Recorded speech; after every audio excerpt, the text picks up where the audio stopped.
कहानी है रामपुर गांव की, जहां के मर्द महिलाओं को हमेशा नीचा दिखाने की कोशिश में रहते। अरे अभी तक खाना नहीं आया, क्या मुझे एक और शादी करने की जरूरत है? नहीं जी नहीं, ऐसा मत करना, वरना मैं कहाँ जाऊंगी। खाना लेकर मैं अभी आई जी। गांव की पंचायत में भी फैसले हमेशा औरतों के खिलाफ ही रहते। मैं जो फैसला सुनाता हूँ वो भगवान की आज्ञा होती है। इस लड़के ने अपने मन से शादी करके अच्छा नहीं किया। लड़की को घर भेज दो और इसकी शादी इसकी जाति की किसी लड़के से करवा दो, लेकिन ये लड़के, इसे तो गांव के बाहर निकाल दो। नहीं नहीं जमींदार साहब, ये क्या बोल रहे हैं? ऐसा नहीं हो सकता। मेरी बेटी मासूम है, इसे अच्छे बुरे की समझ नहीं है। अरे कहाँ जाएगी ये बेचारी? कहाँ जाएगी? इतनी चिंता है तो पूरे परिवार का गांव निकाला कर देते हैं। बेचारे पूरे बसे बसाए परिवार को गांव छोड़ना पड़ता है। चाहे जो हो, अगर बेटियों को कंट्रोल नहीं कर सकते तो गांव में रहने का कोई मतलब नहीं है। यहाँ औरतों को दब कर रहना होगा। कोई भी अपने हिसाब से कुछ नहीं कर सकता, सब ईश्वर की मर्जी से ही होगा। तभी गांव का एक आदमी दौड़ा दौड़ा आता है। सरपंच साहब, जमींदार साहब, वो कालिया है ना, उसकी बेटी पढ़ने के लिए शहर जा रही है। अच्छा, ये कब हो गया? और कालिया की हिम्मत कैसे हो गई ऐसा करने की? लेकर आओ उसे और उसकी बेटी को। बस फिर क्या था, हाजिर हो जाते हैं कालिया और उसकी बेटी सरपंच के सामने। और कालिया, ये क्या सुनने में आ रहा है? बेटी को इंजीनियर बना रहा है तू?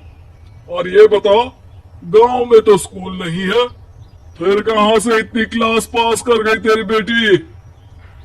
राधा, जो कि कालिया की बेटी है, उसे लगता है कि सरपंच उसकी तारीफ कर रहे हैं।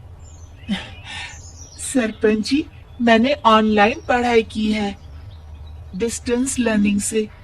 सभी में मैंने अच्छे नंबर पाए हैं, जिसे देखते हुए शहर की इंजीनियरिंग कॉलेज में मुझे स्कॉलरशिप मिली है। वाह जी वाह, क्या होती है ये? पहले तो ये बताओ, फिर आगे की बात करते हैं। पूरा गांव राधा की बात सुन रहा था और राधा बोलती जा रही थी। तो ऐसे मैं फ्री में एक अच्छी शिक्षा लेकर गांव में जो कुछ परेशानियां हैं, जैसे बिजली, पानी और इंटरनेट जैसी समस्याओं के लिए काम करूंगी। मैं गांव को शहर से जोड़ने के लिए पुल का निर्माण करवाने का प्रस्ताव रखूंगी। मुझे पूरी उम्मीद है कि जल्द ही हमारा गांव भी तरक्की की राह पर चल पड़ेगा। राधा की बात सुनकर सारे गांव वाले ताली बजाने लगते हैं। सरपंच को समझ नहीं आता कि वो क्या करे। चुप रह नादान लड़की, गांव के खिलाफ जाने के लिए तुझे गांव से बेदखल कर दिया जाएगा, वो भी पूरे परिवार के साथ। और हाँ, अगर ठीक से गांव में रहना चाहती है तो ये पढ़ाई लिखाई छोड़ दे। हम तेरे लिए गांव का कोई होनहार लड़का देखेंगे। तभी गांव का एक आदमी बोल पड़ता है। अरे नहीं नहीं सरपंच जी, राधा बिटिया जो बता रही है, अगर वैसा हो जाए तो हम लोगों को पैसा कमाने के लिए बाहर नहीं जाना पड़ेगा। हाँ जी, और ना ही कोसों दूर पाने के लिए भटकना पड़ेगा। हमारे बच्चे भी अच्छी पढ़ाई कर सकेंगे और आगे बढ़ेंगे, ना कि हमारी तरह खेती करते बैठेंगे। क्यों गांव वालों, राधा बिटिया का साथ देना चाहिए ना। सरपंच देखता है कि गांव राधा के साथ है तो वो चुप हो जाता है। वो घर आकर अपने सलाहकार से बात करता है, जो बहुत ही चालाक किस्म का इंसान होता है। अरे सरपंच साहब, आपको बहुत ही होशियारी से काम लेना पड़ेगा। एक बार गांव तरक्की कर गया यहाँ के बालक पढ़ लिए तो कोई ना पूछेगा आपको। और फिर ये जो बेटा और बेटी है ना आपके, इनको भी आम लोगों की तरह ही जीवन जीना होगा। हाँ, लेकिन करे तो क्या करे? वो ना आप मुझ पर छोड़ दीजिए, बस मैं जैसा बोलूं करते जाइए। अगले रोज सुबह जब गांव वाले सोकर उठते हैं तो राधा के घर के बाहर और साथ ही वो लोग जिन्होंने राधा का सपोर्ट किया था उनके घर के आगे लाल रंग से कल आऊंगी लिखा होता है। कल आऊंगी? ये क्या होता है? अरे यह तो खून से लिखा है, लगता है कोई भूत प्रेत या चुड़ैल का साया है। चलो सरपंच जी के पास चलते हैं। सभी सरपंच के पास जाकर उसे सारी बात बताते हैं। ओहो, ये तो बड़ी मुश्किल की बात है। चलो, मैं एक बाबा को जानता हूँ, उन्हें बुला लेता हूँ। सरपंच बाबा को लेकर गांव के घर के बाहर जाता है। ओहो, तो ये वो चुड़ैल है जो उन लोगों को निशाना बनाते हैं जो गांव को बदलने का सपना देखते हैं। वो गांव को ऐसे ही संपन्न देखना चाहती है। वो नहीं चाहती कि कोई बाहरी यहाँ का कायाकल्प करे। क्या तुम लोगों में से किसी ने गांव को बदलने की सोच रखी है? तभी राधा की माँ रोते रोते आती है। मेरी राधा घर से गायब हो गई है। अरे कोई तो बचाओ, मेरी बच्ची कहाँ गई?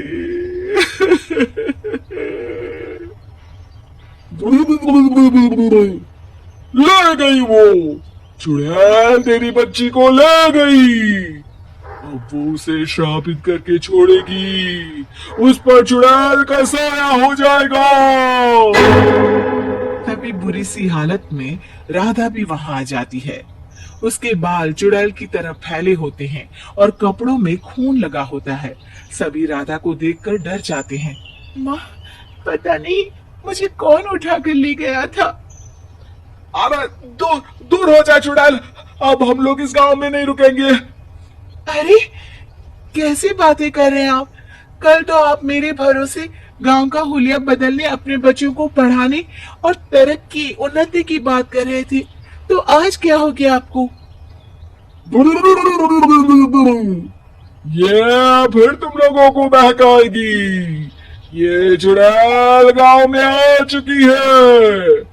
ऐसे ही ये तुम्हारे घर के बच्चों को भी ले जाएगी। गांव वाले राधा को गांव से बाहर निकाल देते हैं। उसके माँ बाप रोते रहते हैं लेकिन गांव वाले नहीं मानते। मैं भी अपनी बहन के साथ गांव के बाहर रहूंगा, लेकिन वो पढ़ाई नहीं छोड़ेगी। वहीं सरपंच के घर पर सलाहकार कहता है। देखा, सांप भी मर गया और लाठी भी नहीं टूटी। लेकिन अगले ही दिन सरपंच के घर के बाहर भी वही शब्द लिखे होते हैं और फिर सरपंच की बीवी कहती है, हमारी बेटी को किसी ने अगवा कर लिया है। तभी राधा का भाई वहां आ जाता है। अरे गांव वालों, मैंने सरपंच जी की बेटी को देखा था।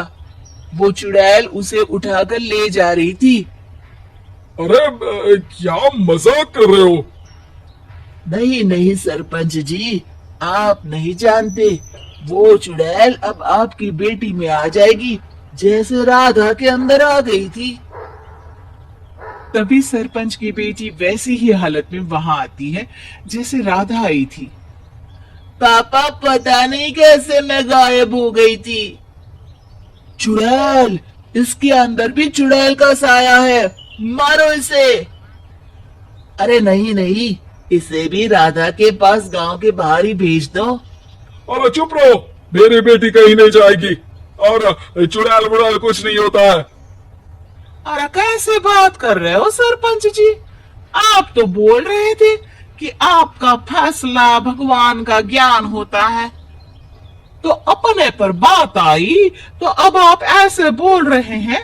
अरे ना ना ना, आपको अपनी बेटी को त्यागना ही होगा। अरे बुलाओ बाबा को। राधा का भाई बाबा को ले आता है, जिसे अब गांव वालों के डर के कारण सच बोलना पड़ता है।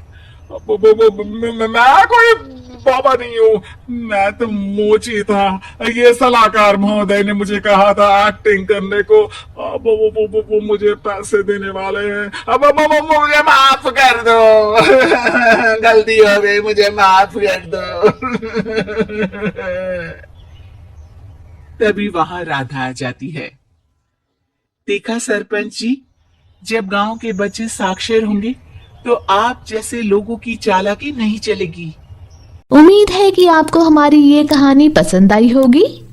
कृपया हमारे चैनल को सब्सक्राइब करें और सभी अपडेट्स के लिए बेल आइकन जरूर क्लिक करें। और हाँ, वीडियो लाइक और शेयर करना मत भूलिएगा। Bye bye.